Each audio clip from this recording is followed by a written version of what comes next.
नमस्कार, प्रणाम।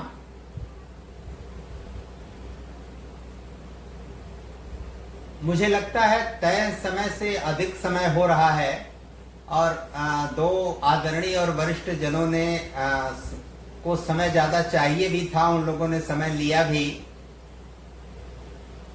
लेकिन यह विषय बहुत महत्वपूर्ण है और इस विषय पर चर्चा भी होनी चाहिए। सर्वप्रथम इस सत्र की अध्यक्षता कर रहे आदरणीय दिनेश कुमार जी, आदरणीय दुर्गा प्रसाद अग्रवाल जी, विद्यालय के यशस्वी प्रबंधक सौरभ त्रिपाठी जी, विद्यालय के यशस्वी प्रधानाचार्य प्राचार्य डॉक्टर जितेंद्र कुमार तिवारी जी, आदरणीय इंदुशेखर उपाध्याय जी, मेरे प्रिय सतीश सिंह जी और सभी वे विशिष्ट जन जो इस ऑनलाइन कार्यक्रम से जुड़े हुए हैं और चर्चा वार्ता में प्रतिभाग कर रहे हैं। आयोजक गणों ने मुझे 35 मिनट का समय दिया था और मैं 34 मिनट में अपनी बात पूरी करने का यत्न करूंगा, और वो पहले अगर संकेत करेंगे तो उससे पहले भी मैं अपनी बात बंद करूंगा।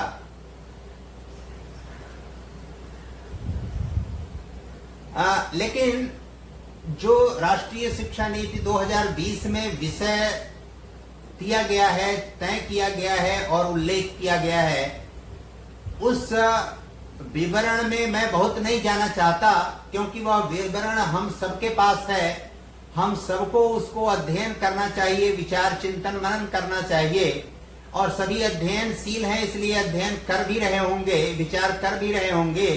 उस संबंध में केवल अनुरोध यह है कि सुनी सुनाई बातों में न जाकर ठीक से स्वयं विचार करें, ठीक से स्वयं पढ़ें, और आवश्यक लगे तो जिनको सक्षम और पात्र समझते हैं उनसे चर्चा वार्ता और चिंतन मनन करें, उनसे डिस्कशन करें, चीजों को स्पष्टीकरण अपनी तरफ से दें और उनसे प्राप्त करें और अपनी शंकाओं का समाधान करें।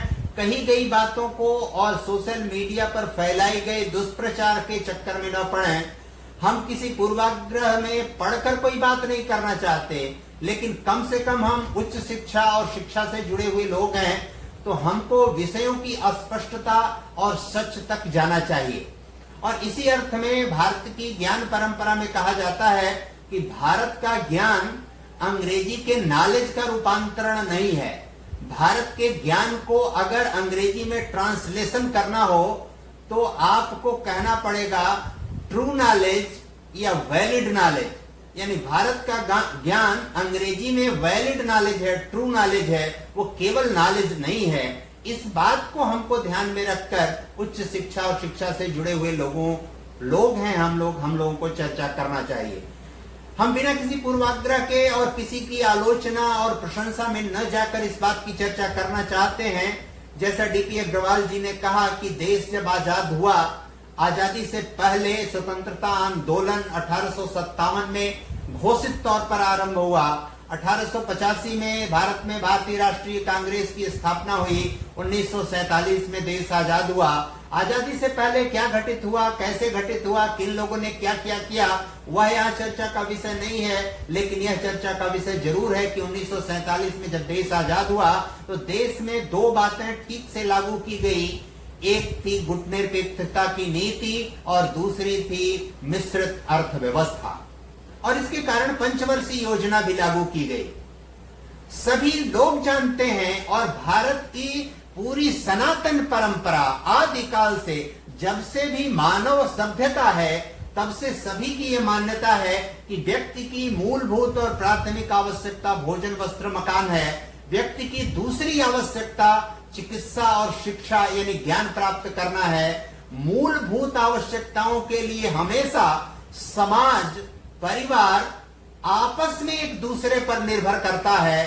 चिकित्सा और शिक्षा के लिए हमेशा व्यक्ति राज्य व्यवस्था, शासन व्यवस्था पर निर्भर करता है।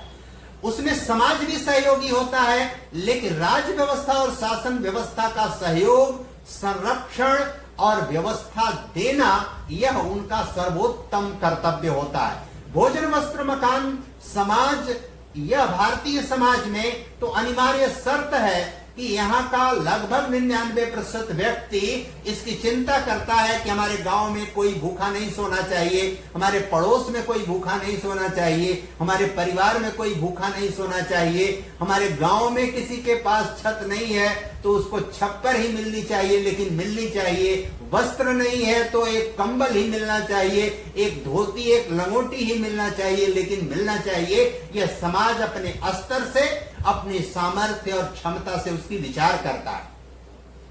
भारत में जो मिश्रित अर्थव्यवस्था लागू की गई है, गुटनिरपेक्षता की नीति और उसके कारण जो यहाँ पंचवर्षीय योजना लागू की गई, वहां उसके द्वारा यहाँ के समाज और यहाँ के लोगों को भोजन, वस्त्र और मकान के दृष्टि से ही सरकार की ओर देखने के लिए विवश कर दिया गया कि आप दूसरी बातों के लिए सोचने और विचारने का आपको अवसर न दिया जाए। और आज तक और बहुत तायत से जब कोई अच्छा करना चाहता है तो वह भी उस चक्कर में पड़ जाता है, क्योंकि उसको कंपटीशन करना होता है। आज भी हम भोजन, वस्त्र, मकान को लेकर ही ज्यादा चिंतित हैं, ज्यादा परेशान हैं। और गांव में, देहातों में जाइए तो देखिए, जिनके पास सभी प्रकार की सामर्थ्य है वो भी लाइन लगाकर भोजन के लिए अपनी चिंता बनाए हुए हैं। वो दूसरे का सहयोग कर सकते हैं, 100, 200, 500 लोगों को साथ दे सकते हैं, लेकिन वो नहीं कर पा रहे हैं। जो महत्वपूर्ण आवश्यकता थी, 1947 में ही देश में एक व्यवस्थित, सुंदर और व्यापक शिक्षा नीति आनी चाहिए थी। एक व्यवस्थित, सुंदर, व्यापक चिकित्सा से संबंधित नीति आनी चाहिए थी, लेकिन वो नहीं आई।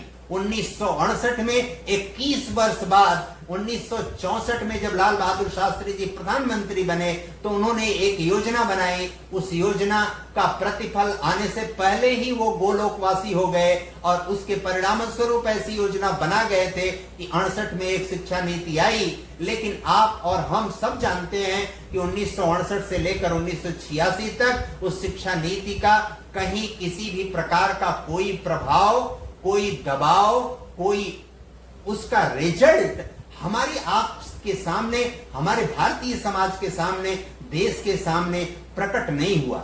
1986 में एक दूसरी शिक्षा नीति आई और भाग्य या दुर्भाग्य से 1991 में लागू की गई।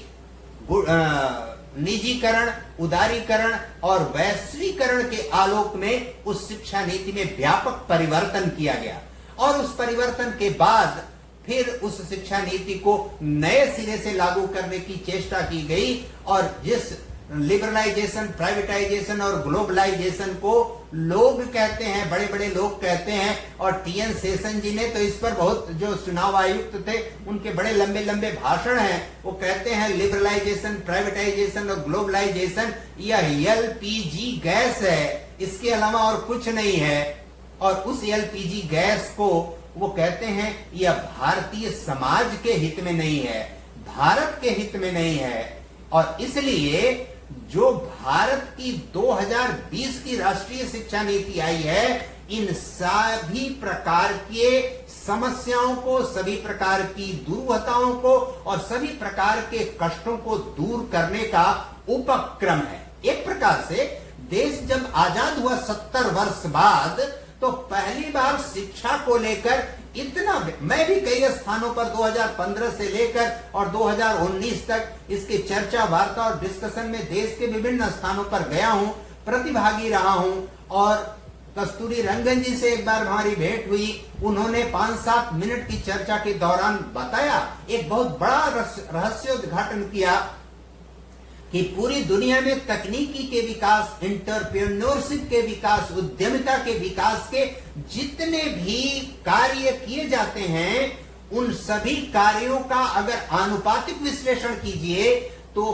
प्रति 1000 में 780 उद्यमिता विकास के कार्यक्रम, तकनीकी विकास के कार्यक्रम केवल चीन द्वारा, कोरिया द्वारा और जापान द्वारा पूरी दुनिया में चलाए जाते हैं।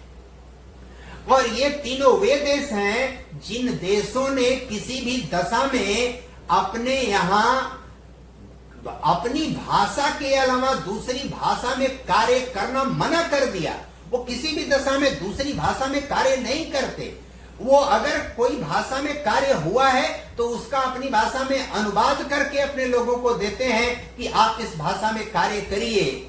और वे देश किस स्थिति में है उस पर हम अलग से चर्चा में कभी जरूरत होगी तो जाएंगे, लेकिन भाषा को लेकर जितनी सन्नद्धता है उसका ये प्रकट उदाहरण है। और हम लोग शिक्षा नीति में, चूंकि हम औपनिवेशिक मानसिकता के आदि थे देश आजाद होने के पहले, और उसी औपनिवेशिक मानसिकता में हमको आप सबको बनाए रखने का प्रयत्न किया गया, और इसलिए हमारे देश में कोई व्यापक शिक्षा और चिकित्सा की नीति नहीं लागू की गई। पहली बार उस दिशा में प्रयास हुआ है, और मैं इसका स्वयं साक्षी हूं कि बीते 16 से 23 फरवरी मुझे बीजिंग एक यूएनओ के कॉन्फ्रेंस में जाना था, और उस कॉन्फ्रेंस में भारत में जो चाइनीज दूतावास है उसने मेरे वीजा को 5 बार आवेदन पत्र को चेंज करवाया, और कहा कि आयोजकों से कहिए कि वह जो इनविटेशन आपको दे रहे हैं उसको ऐसे करें, ऐसे करें, ऐसे करें। और 5वीं बार जो परिवर्तन कराया वो बड़ा रोचक है कि वहां से कोई भी करस्पॉन्डेंस होता है तो पहले चाइनीज में लिखा होता है, उसके नीचे ही अंग्रेजी में लिखा होता है। केवल अंग्रेजी में लिखा हुआ कोई करस्पॉन्डेंस मेरे पास नहीं आया। और आखिरी जो 5वां करेक्शन उन्होंने करवाया, उस करेक्शन इसलिए था कि जो आयोजक थे उन आयोजकों के हस्ताक्षर वहां अंग्रेजी में थे। भारत के दूतावास ने कहा कि हम वीजा आपको तब देंगे कि जब आमंत्रण पत्र पर आयोजकों के हस्ताक्षर चाइनीज में होंगे, तभी हम आपको वीजा देंगे। जब मैंने आयोजकों से ऐसा कहा तो उन्होंने 3 घंटे के अंदर मुझे दूसरा निमंत्रण पत्र भेजा। निमंत्रण पत्र ज्यों ही भेजा, तुरंत मैंने उनको एक दूसरा अनुरोध किया कि अब मैं अगर आपके यहाँ आऊंगा तो मुझे दो व्याख्यान देने हैं, वो अंग्रेजी में न देकर संस्कृत भाषा में दूंगा।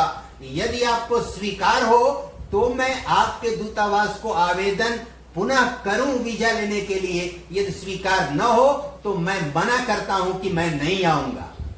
उन्होंने फिर रिक्वेस्ट किया कि नहीं, हमारे यहाँ संस्कृत में ट्रांसलेशन की व्यवस्था नहीं हो पाई है, आप कृपया जो पहले से आपकी योजना है उस योजना में आपको स्वयं बहुत एफर्ट करना पड़ेगा। हमने कहा मुझे कोई एफर्ट नहीं करना पड़ेगा, आप अनुमति देंगे तो ही मैं आऊंगा। उन लोगों ने अनुमति दिया मुझे, और अनुमति दिया, मैंने आवेदन किया, मेरा वीजा आ गया 3 फरवरी को।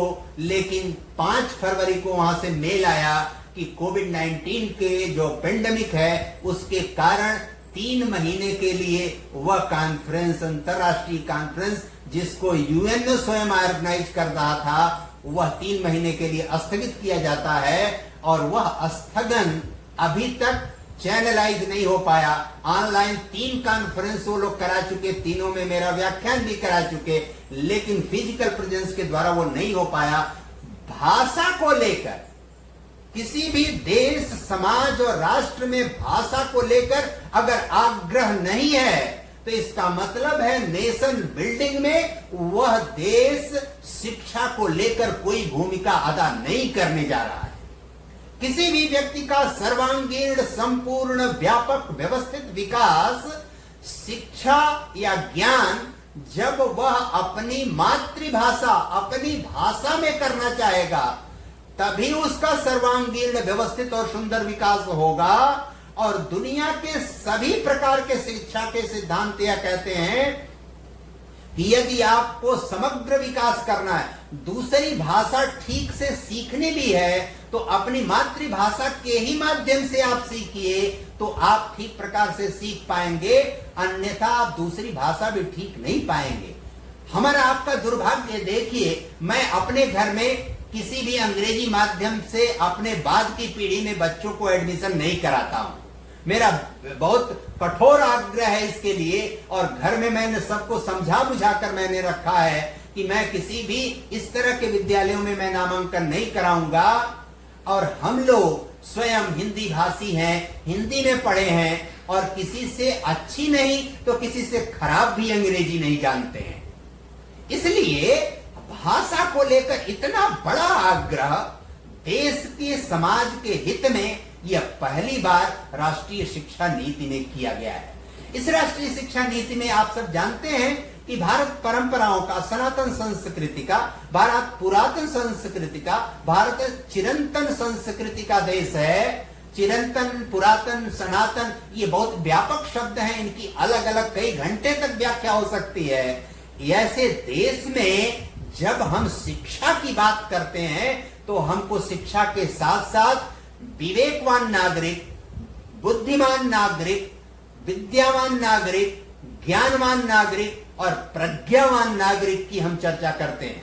प्रज्ञावान नागरिक वह नागरिक होता है जो नागरिक पुस्तक को अध्ययन करने की जरूरत नहीं पड़ती, उसको किसी अंग्रेजी के विद्वान की पुस्तक और उसके नाम का उल्लेख करने की जरूरत नहीं पड़ती उसको, और वह ऐसी बात कह जाता है, वैलिड नॉलेज बोल जाता है, ऐसा ट्रू नॉलेज उसके मुंह से निकलता है कि वह दुनिया के लिए मार्गदर्शक संकेत होता है। उसमें कोई रिफरेंस और कॉन्टेक्स्ट नहीं होता, कोई संदर्भ प्रसंग नहीं होता, और वो संदर्भ प्रसंग नहीं होता। पाणिनि का जो विश्लेषण पद्धति है, महामाहेश्वर सूत्र है, संस्कृत देववाणी का जो व्याकरण है, वो देखिए कि उस संस्कृत व्याकरण में लघु सिद्धांत कौमुदी में किस पुस्तक का रेफरेंस और कॉन्टेक्स्ट में उल्लेख है। पाणिनि पतंजलि के योग सूत्र में किस चीज का रेफरेंस और कॉन्टेक्स्ट का उल्लेख है। महर्षि वेदव्यास के वेदों में जो ऋचाओं का उन्होंने प्रणयन किया, ऋग्वेद में 10 मंडल और 10,000 से अधिक जो उसकी ऋचाएं हैं, उसमें कहां से उन्होंने रेफरेंस कॉन्टेक्स्ट लिया है। आपके अरण्यक में, स्मृतियों में, उपनिषदों में कहां से रेफरेंस कॉन्टेक्स्ट लिया गया। आपके सूरदास, आपके तुलसीदास जी जैसे पुण्यात्मा के नाम पर आपका महाविद्यालय है। मुझे जहां तक जानकारी है, प्राचार्य जी भी साहित्य के विद्यार्थी हैं। तुलसीदास जी ने कहां से रेफरेंस कॉन्टेक्स्ट लिया, सूरदास जी ने कहां से रेफरेंस कॉन्टेक्स्ट लिया है, इन लोगों ने कहां से कोई रेफरेंस कॉन्टेक्स्ट लिया, और इतनी बड़ी बड़ी बात कह गए कि हजारों हजार की संख्या में, लाखों की संख्या में उस पर लोग शोध कर रहे हैं, विश्लेषण कर रहे हैं। और उन्होंने किसी अंग्रेजी के विद्वान को कोट नहीं किया, किसी अंग्रेजी के लेखक को कोट नहीं किया। भारत की ज्ञान परंपरा के जो आदि स्रोत है, जिसको आद्य शंकर कहते हैं कि ब्रह्म ही सब कुछ है, ब्रह्म सत्यम जगत मिथ्या, यानी सब कुछ ब्रह्म के द्वारा सृजित है, ब्रह्म के माया के द्वारा सृष्टि का सृजन है, और सृष्टि में जो तत्व हैं उनके आपस के व्यवहार के कारण, आपस के संबंध के कारण व्यवहार जगत है। वह ब्रह्म जिसने सब कुछ बनाया, वह जो उसको जो समझता है, उसको जो समझने की कोशिश करता है, जानने की कोशिश करता है, वह मौलिक बात कह सकता है।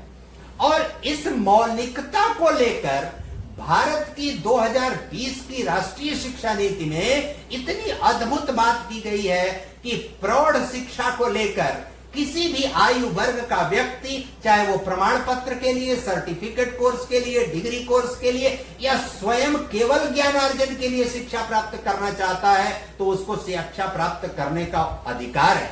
पहली बार राष्ट्रीय शिक्षा नीति में वोकेशनल और प्रोफेशनल और ट्रेनिंग कोर्सेज के लिए, टेक्निकल कोर्सेज के लिए व्यक्ति के अंदर चरित्र निर्माण हो, व्यक्ति के अंदर मानवीय गुणों का भी विकास हो, उनके पाठ्यक्रमों में पहली बार पाठ्यक्रम जोड़ा जाने का प्रावधान किया गया है। क्योंकि प्रोफेशनलिज्म के जमाने में मनुष्यता का लोप हो रहा है, और उस मनुष्यता के लोप होने के कारण व्यक्ति अपनी पुरानी पीढ़ी और नई पीढ़ी दोनों से कटकर समाज को तोड़ रहा है, खंडित कर रहा है। जब समाज टूटता है तो देश टूटता है, मनुष्यता नष्ट होती है, और सब कुछ जब नष्ट हो जाता है तो जिस सुख की, शांति की, अच्छाई की हम कल्पना करते हैं, जिस विकास की कल्पना करते हैं, अस्थायी विकास की कल्पना करते हैं, संतृप्त विकास की कल्पना करते हैं, समन्वित विकास की संकल्पना करते हैं, सम विकास की संकल्पना करना चाहते हैं, वह कुछ भी हम कर नहीं पाते। पहली बार इस राष्ट्रीय शिक्षा नीति में जो एडेड कॉलेजेज हैं, एडेड संस्थान हैं, जिनको वित्तीय संस्थान भी कहते हैं, सरकार द्वारा प्रायोजित हैं, उनके साथ साथ जो सरकार द्वारा प्रायोजित नहीं है उनको भी अनुदान देने का प्रावधान किया गया है, क्योंकि सरकार यह मानती है कि जब तक हम अनुदान नहीं देंगे तब तक उन पर हमारा नियंत्रण और अंकुश ठीक से नहीं होगा। जब तक नियंत्रण और अंकुश नहीं होगा तब तक वहां जो अध्यापक, कर्मचारी और व्यवस्था के लोग जो कार्य कर रहे हैं उनके लिए हम बेहतर साधन सुविधा उपलब्ध नहीं करा पाएंगे। उनको वेतन को लेकर, उनको अपने जीवन की जरूरतों को लेकर हम उन पर नियंत्रण स्थापित नहीं कर पाएंगे। पहली बार इस राष्ट्रीय शिक्षा नीति में जीवन ज्ञान कहते हैं कि जो ज्ञान है वह ज्ञान व्यक्ति का लौकिक ज्ञान सबसे महत्वपूर्ण होता है, जिसको व्यावहारिक ज्ञान कहते हैं। लौकिक ज्ञान में हमारी लोक संस्कृतियों का, लोक कलाओं का, पारंपरिक मूल्यों का बहुत बड़ा महत्व होता है। इस तरह की ज्ञान परंपरा को आगे ले आने, प्रकट करने के लिए पहली बार इसमें व्यापक अवसर प्रदान किया गया है। पहली बार इस ज्ञान परंपरा में जो 7 स्टेक होल्डर घटक होते हैं शिक्षा के, और वो 7 घटकों में से पहला जो घटक है वो छात्र है, दूसरा घटक है शिक्षक है, तीसरा जो घटक है वह घटक अभिभावक है, चौथा घटक उसका परिवेश है, पांचवा घटक स्थानीय प्रशासन है, यानी प्रिंसिपल हैं, मैनेजमेंट है, या कुलपति हैं, रजिस्ट्रार हैं, या परीक्षा नियंत्रक हैं, यह स्थानीय प्रशासन के घटक हैं। और दूसरा सामान्य प्रशासन के घटक हैं, आपका निदेशालय है, आपके गवर्नर हैं, आपके अन्य लोग हैं। और सातवां जो सरकार है, जो मशीनरी है, जो तंत्र है, वह एक घटक है। वे 7 स्टेक होल्डर्स को इस राष्ट्रीय शिक्षा नीति में इसके क्रियान्वयन और लागू करने के लिए व्यापक अवसर और उत्तरदायित्व दिया गया है कि जब तक सभी लोग इसमें ठीक से और बराबर भूमिका नहीं अदा करेंगे तब तक हम राष्ट्रीय शिक्षा नीति का ठीक और सुंदर क्रियान्वयन नहीं कर पाएंगे। एक बहुत बड़ी बात की गई है इस राष्ट्रीय शिक्षा नीति में परोक्ष रूप से कि इस राष्ट्रीय शिक्षा नीति में व्यक्ति के जितने 7 स्टेक होल्डर्स हैं, चाहे वो अभिभावक हो, चाहे परिवेश हो, चाहे छात्र हो, चाहे अध्यापक हो, चाहे प्रशासन, सरकार से जुड़े हुए लोग हैं, किसी को भी अधिकार की बात करने का तभी अधिकार है जब वह उसके साथ साथ अपने कर्तव्य की भी बात करता हो। क्योंकि जब हम कर्तव्य ठीक से नहीं करते तो हम अधिकार की बात कहने का अपना अधिकार खो देते हैं, वो उससे वंचित हो जाते हैं, उससे दूर हो जाते हैं। हमको कोई नैतिक अधिकार नहीं है कि उस दृष्टि से हम विचार करें। और यह पहली बार इस राष्ट्रीय शिक्षा नीति में विचार हुआ है। बहुत मूल्यवान बात है, इस बात को हम सबको समझने और जानने की है कि जब देश आजाद हुआ तो उसके पहले भी भारत के नागरिकों को अंग्रेजों द्वारा हीनता बोध में रखा गया कि भारत के लोग हीन हैं, कमजोर हैं, अज्ञानी हैं, अदूरदर्शी हैं, पढ़े लिखे नहीं हैं, जाहिल हैं, गंवार हैं। और जब देश आजाद हुआ तो उसके बाद भी हमको यही बताने और समझाने की लगातार कोशिश की गई। यह कोशिश कभी नहीं की गई कि दुनिया को बताया जाए कि भारत दुनिया में शिक्षा ही नहीं सभी क्षेत्रों में अग्रगण्य है, श्रेष्ठ है और बहुत सुसंपन्न है। उसका उदाहरण है, लोग कहते हैं भारत के पास संसाधन नहीं है, लोग कहते हैं कि भारत के पास सुविधाएं नहीं है, भारत के पास अवस्थापनात्मक तत्वों का अभाव है। अभाव होने के बाद भी अभी जो पेंडेमिक आया, 34 करोड़ जनसंख्या है अमेरिका की, संयुक्त राज्य अमेरिका की, उस 34 करोड़ जनसंख्या में वहां 4.5 लाख से अधिक लोग मर गए, जिनको दुनिया का सबसे विकसित, सुसंपन्न, अवस्थापनात्मक सुविधाओं से बहुत सुसज्जित देश कहते हैं। 4.5 लाख से अधिक लोग मर गए। उसकी लगभग 4 गुनी जनसंख्या हमारी 134 करोड़ है। अपने यहाँ आप देख लीजिए कि कितने लोग गोलोकवासी हुए।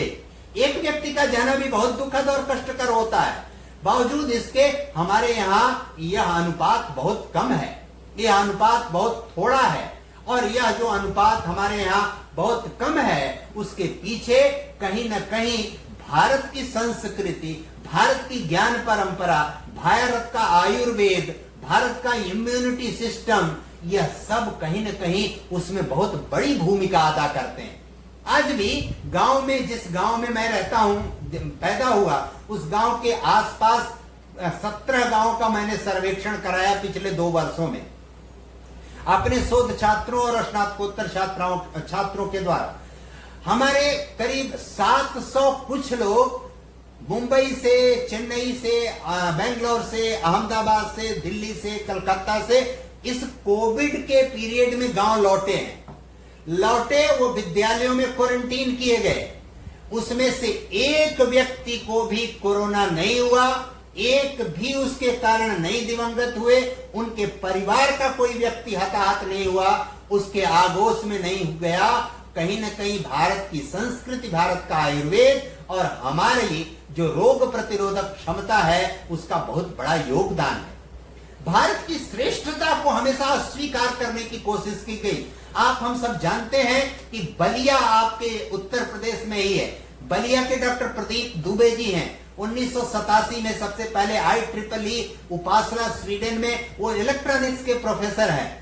उनको आजीवन प्रोफेसर रहने के लिए उस विश्वविद्यालय ने कह दिया, जब तक इस समय 72-73 साल आयु है, आजीवन आप प्रोफेसर रहिए हमारे यहाँ। उन्होंने 1987 में सबसे पहले 1 इंच लंबे, 1 इंच चौड़े और 0.1 इंच मोटे चिप का आविष्कार किया था, जिसको आज हम आप सब मेमोरी कार्ड कहते हैं।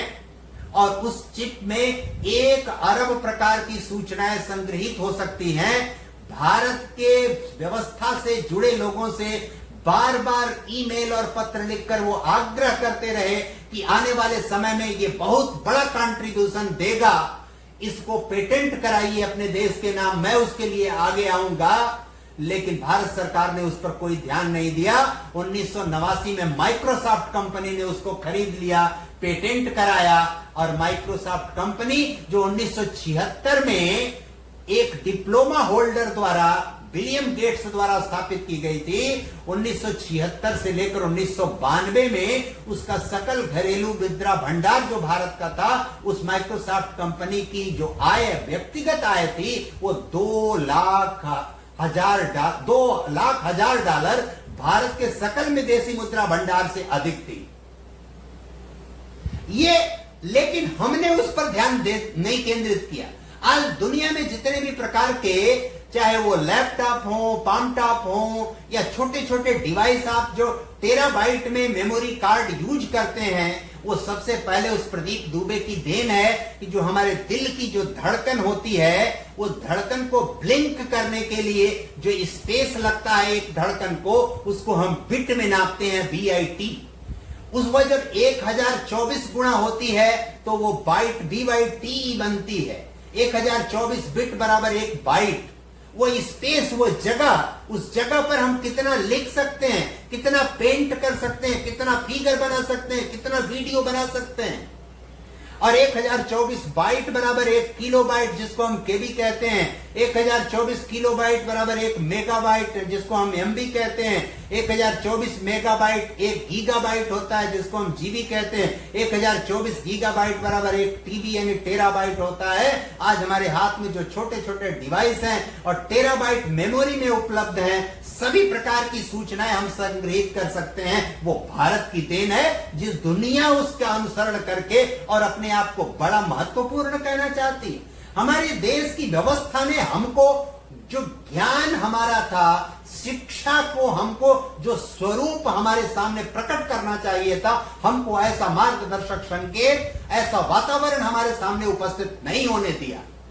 और यह बहुत बड़ा दुर्भाग्य, पहली बार राष्ट्रीय शिक्षा नीति 2020 में इस तरह के प्रावधान किए गए हैं कि अपने देश के लोग आगे आकर अंतर विषयक ज्ञान के द्वारा, क्योंकि ज्ञान की दृष्टि से कोई व्यक्ति सर्वज्ञ नहीं होता, लेकिन प्रत्येक व्यक्ति को समग्र ज्ञान रखना चाहिए, ज्ञान को समग्रता में समझना चाहिए, तभी वह अपने ज्ञान का उपयोग करके समाज और राष्ट्र हित में उसका सकारात्मक योगदान कर सकते। एंड्रॉइड फोन, आदिसर देसाई गुजरात के निवासी हैं और जब वो गूगल के टेक्निकल हेड थे और पेरिस में उसका हेडक्वार्टर था, तो उन्होंने एंड्रॉयड एप्लीकेशन डेवलप किया था। इनिशियल स्टेज में उसमें 20 लाख के करीब एप्लीकेशन थे, अब तो पता नहीं कितने एप्लीकेशन हैं। और उस एंड्रॉयड फोन को गूगल ने बनाया, सैमसंग ने पहली बार परचेज किया।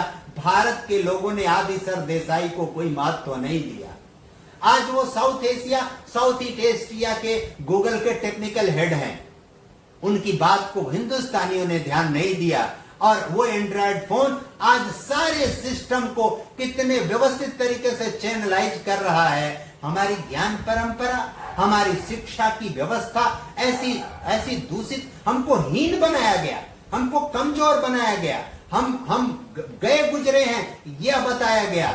और बताया यह गया, हमको दो तरीके से बताया गया कि बढ़ती हुई जनसंख्या देश के लिए बहुत घातक है, और दूसरी तरफ 1984-86 में इस देश में बता दिया गया कि मानव सबसे बड़ा संसाधन है और इसलिए मानव संसाधन मंत्रालय होना चाहिए।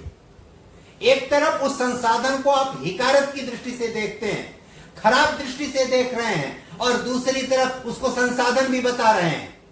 ये जो दोहरे तरीके से चलने की व्यवस्था थी, उस व्यवस्था को भी लोप किया गया है इस राष्ट्रीय शिक्षा नीति के माध्यम से। आप जानिए कि भारत की जनसंख्या भारत के लिए समस्या नहीं है। पिछले 4 राष्ट्रपति के चुनाव संयुक्त राज्य अमेरिका में अनिवासी भारतीयों के वोट से निर्णायक हो रहे हैं। जो अनिवासी भारतीय जिस पार्टी, चाहे डेमोक्रेटिक पार्टी चाहे कंजर्वेटिव पार्टी, जिसके पक्ष में जाता है उधर उनका योगदान होता है और वो पार्टी जीतती है, उसका परिणाम आता है। पूरे अफ्रीकी देशों में साहेल से उत्तर चाहे साहेल से दक्षिण, पूरा भूमध्य रेखा से उत्तर, भूमध्य रेखा से दक्षिण, यूरोपीय देशों में, ऑस्ट्रेलिया में, साउथ ईस्ट एशिया में, ईस्ट एशिया में, आप जाकर पता करिए कि भारतीय हैं, भारत की जनसंख्या है और वो अपना कंट्रीब्यूशन दे रही है। कंट्रीब्यूशन ही नहीं दे रही है। प्रोफेसर योगेंद्र पाल कालरा सस्केचवान यूनिवर्सिटी और कनाडा में इलेक्ट्रॉनिक्स के प्रोफेसर हैं, हिंदुस्तान में होशियारपुर के उन मूल निवासी हैं। उन्होंने एक अंग्रेज प्रोफेसर के साथ मिलकर एक आर्टिकल 2004 में लिखी कि पूरी दुनिया के विकास के केंद्र में कंप्यूटर है, उस कंप्यूटर में हार्डवेयर और सॉफ्टवेयर है। हार्डवेयर इंजीनियरिंग में पूरी दुनिया में 59.3% इंजीनियर चाइनीज मूल के लोग कार्य करते हैं। सॉफ्टवेयर इंजीनियरिंग में 63.7% इंजीनियर या तो डायरेक्ट इंडियन या तो नॉन रेजिडेंट इंडियन पूरी दुनिया में काम करते हैं। यह भारत की मेधा की, भारत की प्रज्ञा की, भारत के विज्ञानवान होने की, भारत के ज्ञानवान, विवेकवान, बुद्धिमान, विद्यमान लोगों को हतोत्साहित क्यों किया गया, उनको अवसर क्यों नहीं दिया गया, जिसके नाते वो अपना सभी प्रकार का गुणात्मक विकास कर सके। भोजन, वस्त्र, मकान तो भारतीय समाज रास्ते चलते हुए व्यक्ति की व्यवस्था करता है। अपने भोजन में से आधा भोजन उसको देकर भोजन कराता है, अपनी आधी धोती फाड़ कर उसको देता है कि आप भी ओढ़ लो, आप भी पहन लो। अपने मकान में ही एक कमरा, एक किनारे उसको भी खटिया मचिया देता है कि विश्राम कर लो। एक तख्त है तो एक ऐसे उदाहरण आपको गांव में मिलेंगे, उस तख्त पर अपने अतिथि को सुलाकर उस तख्त के नीचे अपने सो जाने वाले लोग हिंदुस्तान में रहते हैं। हिंदुस्तान में सरकार ने हमको आश्रित कर दिया कि भोजन, वस्त्र, मकान के सहारे आप बने रहो, बाकी जाहिल और गंवार भी बने रहो। हम तुमको उन्नति का मार्ग नहीं दिखाएंगे, नहीं बताएंगे। तुम जो मार्ग जानोगे उस मार्ग में भी हम तुमको कुंद कर देंगे, हतोत्साहित कर देंगे। राष्ट्रीय शिक्षा नीति इस अर्थ में 2020 में और भी बहुत महत्वपूर्ण होती है कि भारत के नागरिकों को, चाहे वो देश में रह रहे हो चाहे दुनिया में रह रहे हो, उनको मार्ग दिखाती है, प्रशस्त करती है कि आप यशस्वी हो, यशस्वी बनो, अपने देश का यश बढ़ाओ, दुनिया का भी यश बढ़ाओ। और दुनिया का यश जब बढ़ेगा तभी आप सबका कल्याण होगा। आप जानते हैं माइक्रोसॉफ्ट कंपनी दुनिया में बहुत बड़ी कंपनी है इस समय, और माइक्रोसॉफ्ट कंपनी ने संयुक्त राज्य अमेरिका 50 राज्यों का संघ है, सभी राज्यों में वो एक मॉडल विद्यालय खोल रहा है, गुरुकुल प्रणाली पर खोल रहा है, सारा योगदान अपने दे रहा है। सरकार से कह रहा है केवल इसको संरक्षण करिए, और इसमें कोई भी तकनीक का प्रयोग नहीं होगा, कोई लाइब्रेरी का प्रयोग नहीं होगा, कोई बिल्डिंग नहीं बनेगा। यहाँ केवल शिक्षक होंगे, यहाँ केवल छात्र होंगे, उनको भोजन जलपान की व्यवस्था सब मैं दूंगा और शिक्षा मिलनी चाहिए उनको। वहां जो लोग तैयार होंगे वो कपिल होंगे, कणाद होंगे, सुश्रुत होंगे, चरक होंगे, पतंजलि होंगे, कणाद होंगे, सूरदास होंगे, तुलसीदास होंगे, महर्षि वाल्मीकि होंगे, महर्षि वेदव्यास पैदा होंगे, जो दुनिया का मार्गदर्शन करेंगे, दुनिया को संसाधनों की कमी नहीं होने देंगे। वो वातावरण वो सीख के हमसे जा रहा है, बता रहा है। और आप 1997 का एक आंकड़ा, एशियन एज में एक आर्टिकल छपी थी, एशियन एज अंग्रेजी का अखबार है, उसमें एक आर्टिकल छपी थी कि 1997 में विलियम गेट्स हिंदुस्तान आते हैं, हिंदुस्तान आते हैं और 2.5 घंटे दिल्ली में रुककर बेंगलोर जाते हैं, बेंगलोर 4 दिन रहते हैं, 4 दिन में 78 सॉफ्टवेयर इंजीनियरों का चयन करते हैं और चयन करके फिर लौट जाते हैं। उसकी पृष्ठभूमि उस अखबार ने बताया कि वह बिल गेट्स पिछले महीने, मुझे महीना नहीं याद है, पिछले महीने अमेरिकी राष्ट्रपति जॉर्ज डब्ल्यू बुश जूनियर जब पहले कार्यकाल में थे, नहीं, विलियम जेफरसन क्लिंटन अपने दूसरे कार्यकाल में थे, तब उन्होंने विलियम गेट्स को कहा कि आपको व्हाइट हाउस आकर 1.5 घंटे की मुझसे मीटिंग करनी है। विलियम गेट्स ने उनसे कहा कि आने वाले 3 साल तक सामने वाले के टाइम के अनुसार मीटिंग करने की मुझे फुर्सत नहीं है। मेरे टाइम के अनुसार अगर कोई अवेलेबल हो तो मैं उससे मीटिंग कर सकता हूं। वह आदमी अपने प्रेसिडेंट, जिसको दुनिया का सबसे मजबूत आदमी कहा जाता है, उसको रिफ्यूज करके हिंदुस्तान आता है और हिंदुस्तान से 78 सॉफ्टवेयर इंजीनियरों का चयन किया करके ले जाता है और उस भारत के लोगों को हीन, गरीब, कुत्सित, गंदा बताया जाता है। भारत की ज्ञान परंपरा में जातियों में बांटकर हमको खंडित किया गया, लूटा गया, बर्बाद किया गया। आप महर्षि वेदव्यास की पृष्ठभूमि पता करिए, वो कहां से थे। महर्षि वाल्मीकि की पृष्ठभूमि पूछिए, वो कहां से थे। अगर इन दोनों लोगों को निकाल दिया जाए तो किस परंपरा से आते हैं, उनको निकाल दिया जाए तो भारतीय वांग्मय में, भारत की ज्ञान परंपरा में कितनी बड़ी रिक्तता आ जाती है, आप पता करिए। फिर भी हमको आप सबको बांटकर, खंडित कर, तोड़कर बताया गया और हम लोग, दुर्भाग्य यह है कि 1947 के पहले किन लोगों ने बताया, उनसे हमको अपेक्षा नहीं थी, लेकिन 1947 के बाद जिन लोगों को बताना चाहिए था उन लोगों ने नहीं बताया, बताने का कोई यत्न नहीं किया।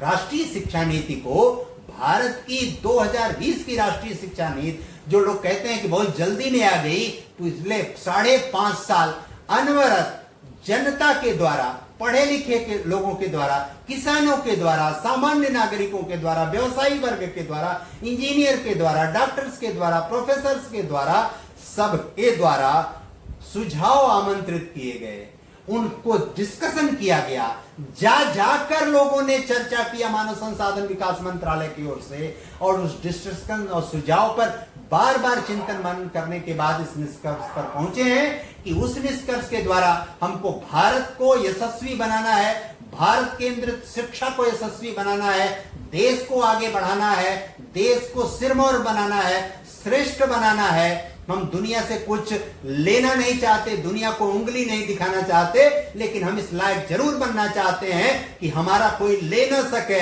और हमको कोई उंगली न दिखा सके। क्यों? क्योंकि 1781 में पहली बार जनगणना, 1871 में पहली बार जनगणना हुई थी। उस समय भारत का कुल क्षेत्रफल 83 लाख वर्ग किलोमीटर था, चीन का क्षेत्रफल 45 लाख वर्ग किलोमीटर था। अब जब 2011 की जनगणना हुई है तो चीन का क्षेत्रफल लगभग 96 लाख वर्ग किलोमीटर है और भारत का क्षेत्रफल लगभग 32 लाख वर्ग किलोमीटर। क्यों है ऐसा?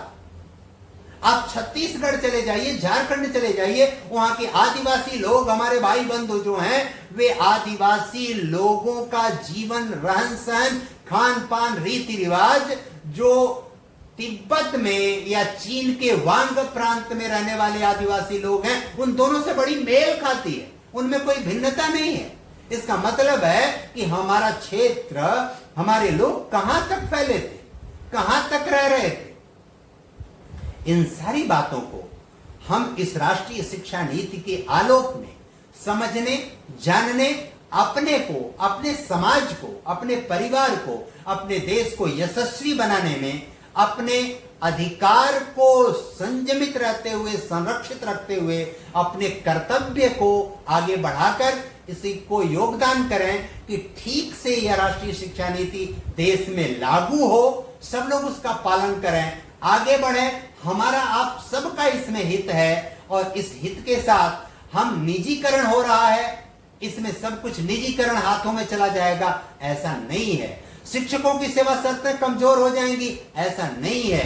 पहली बार शिक्षकों को बहुत मूल्यवान माना गया है, शिक्षण संस्थाओं को बहुत मूल्यवान माना गया है। और आप दुनिया के बड़े बड़े विश्वविद्यालयों को देख लीजिए, उनकी दशा क्या है, भारत की दशा क्या है। हम सकारात्मक सोच के साथ, और इस शिक्षा नीति में यह भी अवसर है, कोई भी दुनिया में तत्व जीव पदार्थ ऐसा नहीं होता कि उसमें सब कुछ अच्छा हो, कोई भी तत्व जीव पदार्थ ऐसा नहीं होता कि उसमें सब कुछ बुरा हो। हम ये नहीं करते कि इस राष्ट्रीय शिक्षा नीति में 100% सब कुछ अच्छा ही है। बहुत सारी कमियां भी हो सकती हैं, हम ही कमियां आपको गिना सकते हैं, लेकिन मनुष्य होने के कारण कहा जाता है बार बार कि हमको चयन उसका करना होता है जो अवेलेबल बेस्ट हो, उपलब्ध जो है उसमें सुंदर क्या है उसका हमको चयन करना चाहिए। जो उपलब्ध है उसमें जो श्रेष्ठ है वह 2020 की राष्ट्रीय शिक्षा नीति है। और इस पर खड़े होकर आगे जो और कमियां हैं उन कमियों को दूर करने का हमको स्वायत्तता के माध्यम से छात्र को, शिक्षक को, अभिभावक को, शिक्षण संस्थाओं को यह अवसर है कि हम सुझाव परामर्श देते रहें, समय समय से उसमें संशोधन परिवर्तन ले आते रहें और भारत को, अपने समाज को, पूरे देश को एकजुट होकर निश्चित रूप से राष्ट्र निर्माण की संकल्पना में आगे ले जाएं। कादीपुर संत तुलसीदास स्नातकोत्तर महाविद्यालय बहुत यशस्वी विद्यालय है, बहुत यशस्वी महाविद्यालय है, उसकी बड़ी प्रतिष्ठा है और रामकिशोर त्रिपाठी जी ने उसका शायद संस्थापक रहे हैं। हम बहुत बार उस महाविद्यालय को दूर से मैंने देखा है, कभी गया नहीं, अवसर नहीं मिला, लेकिन उसकी बड़ी प्रतिष्ठा मैंने सुनी है। उस प्रतिष्ठा के अनुरूप बहुत सुंदर इस प्रकार का आयोजन किया, मुझे बोलने का इतना अवसर दिया, आप लोगों को सुनने का अवसर मुझे दिया। और यह महाविद्यालय यशस्वी हो, स्वायत्त शासी संस्थान आने वाले समय में अपने कर्तव्य के द्वारा बने। मैं भी अगर कोई आवश्यकता होगी, किसी स्तर पर कोई बात पहुंचानी होगी नीचे से ऊपर तक, तो मैं भी योगदान करने के लिए तत्पर रहूंगा। इस यशस्विता के साथ हम सतीश जी को, उनके प्रधानाचार्य जितेंद्र कुमार त्रिपाठी जी को, आयोजक मंडल को और विद्यालय के यशस्वी प्रबंधक, युवा प्रबंधक सौरभ त्रिपाठी जी को, आदरणीय दुर्गा प्रसाद अग्रवाल जी को, आदरणीय दिनेश कुमार जी को और सभी प्रतिभागी बंधुओं को धन्यवाद ज्ञापित करते हुए अपनी बात पूर्ण करते हैं। बहुत बहुत धन्यवाद, नमस्कार। हमने समय शायद ज्यादा ले लिया, उसके लिए आप सभी हमें क्षमा करेंगे। धन्यवाद।